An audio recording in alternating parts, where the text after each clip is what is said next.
Welcome to Burlap Teachers. Enjoy the video.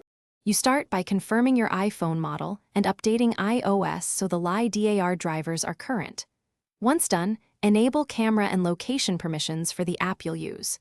Open Measure or an AR app. These apps expose depth data and point clouds. Tap the Lidar-enabled mode. Measure shows planes and distances. AR apps let you anchor objects. This step gets sensors calibrated quickly and establishes baseline performance, so later captures are accurate and stable for scanning or measuring tasks. You'll now focus on scan technique and settings to capture clean depth maps. Keep the phone steady at about 0.5 to 1, 5 meters from your subject. This balances range and resolution.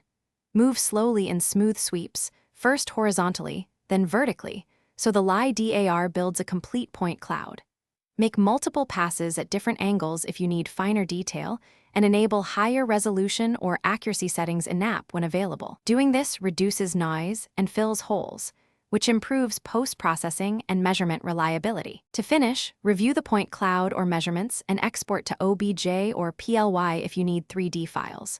You should stitch multiple scans inside the app or crop and refine noisy regions before exporting. Make a final validation sweep to confirm distances and alignment. If results are poor, clean the lens, avoid bright reflections and translucent surfaces, and retake the scan slowly. If noise persists, restart the app or phone. Recalibration often fixes drifting depth and restores accurate Lidar performance. Thanks for watching. Consider subscribing if this video helped you.